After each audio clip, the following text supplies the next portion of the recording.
Assalamualaikum warahmatullahi wabarakatuh.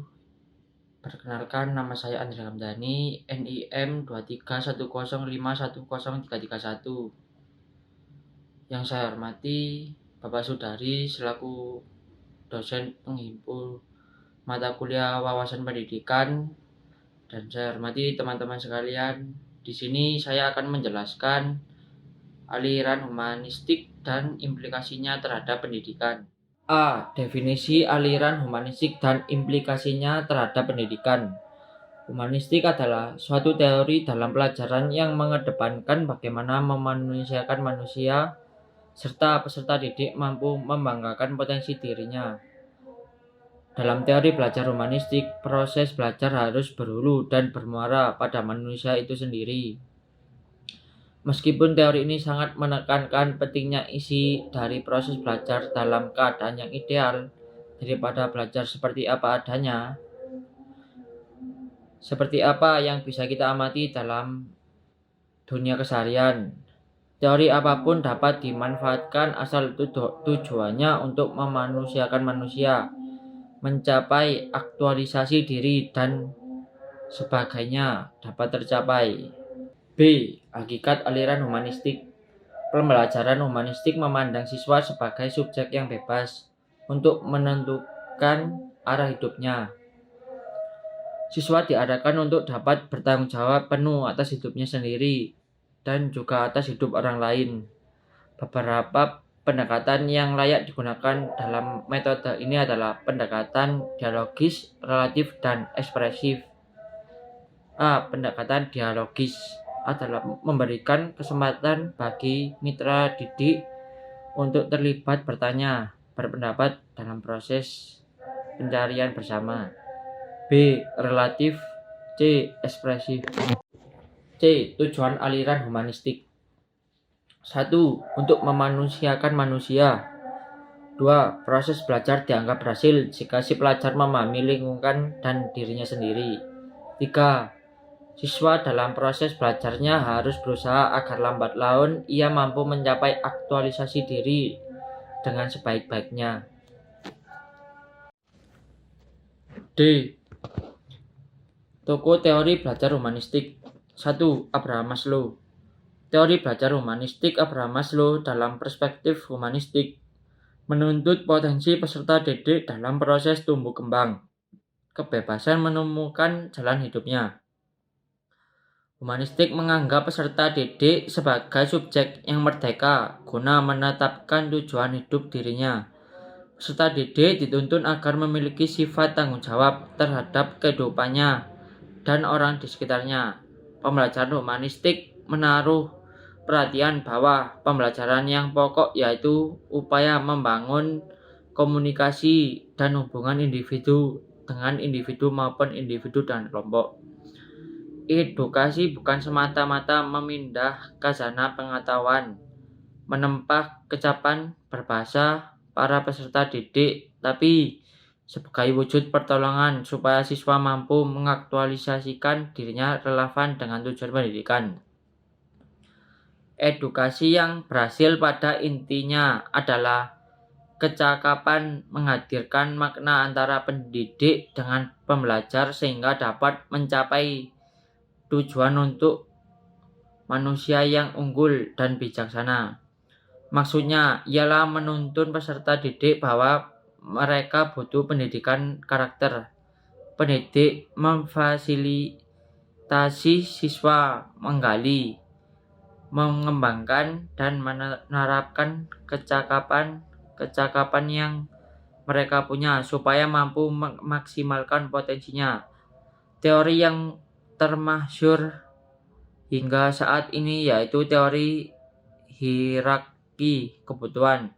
Menurutnya manusia terdorong guna mencukupi kebutuhannya.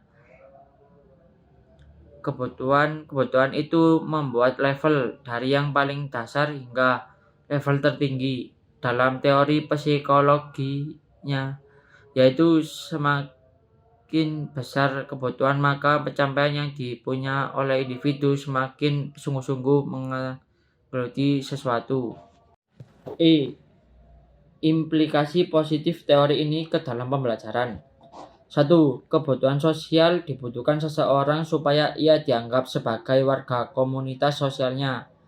Bagi seseorang siswa agar bisa belajar dengan baik, ia harus merasa diterima dengan baik oleh teman-temannya.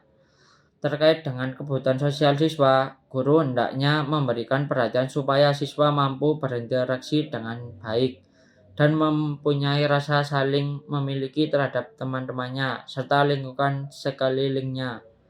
2. Kebutuhan ego termasuk juga keinginan untuk mendapat prestasi dan memiliki wibawa. Seseorang membutuhkan sebuah kepercayaan yang tanggung jawab dari orang lain dalam pembelajaran. Dengan memberikan tugas-tugas yang menantang, maka siswa akan terpenuhi egonya. Prestasi siswa sekecil apapun perlu diberikan apresiasi. Memberikan sebuah penghargaan pada peserta didik mampu memotivasi siswa untuk meningkatkan prestasinya. 3. Kebutuhan aktualisasi merupakan kebutuhan yang menunjukkan dan membuktikan dirinya pada orang lain. Pada tahapan ini, seseorang akan mengembangkan semaksimal mungkin potensi yang mereka miliki. Untuk mengaktualisasikan dirinya, peserta didik perlu suasana dan lingkungan yang kondusif. Ketika peserta didik sudah di tahap aktualisasi diri, guru hanya tinggal memberikan fasilitas yang diperlukan untuk mengembangkan dirinya secara lebih jauh. Abraham Maslow dengan teori motivasinya mengorientasikan manusia sebagai subjek yang dapat mengembangkan potensi-potensi yang dimilikinya untuk kemudian dapat mengaktualisasikan diri sebagai manusia yang utuh. 4. Memenuhi kebutuhan fisiologis ialah kebutuhan makan dan minum, pakaian, tempat tinggal, termasuk kebutuhan biologis, yang merupakan kebutuhan paling dasar karena dibutuhkan semua makhluk hidup.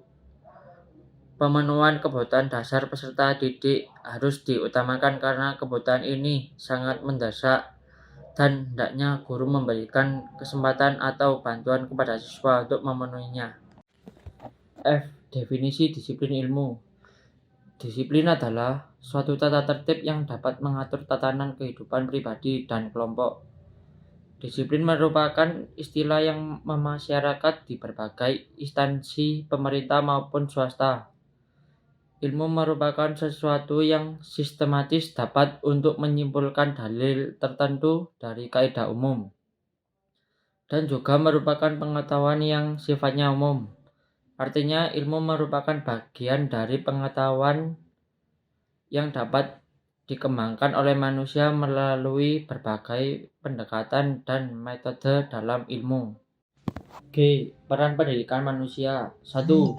Peran pendidikan manusia adalah dapat meningkatkan percaya diri seorang karena membuat seseorang sadar akan lingkungannya.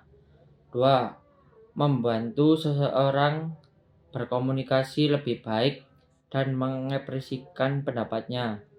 3. Pikiran menjadi matang dengan pelatihan yang tepat. Seseorang dapat menilai yang benar dan apa yang salah. Kesimpulan. Aliran humanistik dan implikasinya terhadap pendidikan adalah pelajaran yang mengedepankan memanusiakan manusia serta peserta didik agar mampu mengembangkan potensi dirinya, dan belajar humanistik harus berhulu dan bermuara pada manusia itu sendiri. Dengan kata lain, teori ini lebih tertarik dalam bentuk yang paling ideal daripada belajar seperti apa adanya, dan manfaatnya untuk memanusiakan manusia mencapai aktualisasi diri. Aliran humanistik pada hakikatnya adalah pembelajaran siswa sebagai subjek yang bebas untuk menentukan arah hidupnya agar dapat bertanggung jawab penuh atas hidupnya sendiri dan juga orang lain, yang layak digunakan dalam metode pendekatan dialogis, relatif, dan ekspresif. Tujuan aliran humanistik adalah untuk memanusiakan manusia pada proses belajar. Jika dianggap berhasil, si pelajar memahami lingkungannya dan dirinya sendiri. Proses belajarnya harus berusaha lambat agar ia mampu mencapai aktualisasi diri dengan sebaik-baiknya. Sekian dari saya, terima kasih. Kurang lebihnya mohon maaf. Assalamualaikum warahmatullahi wabarakatuh.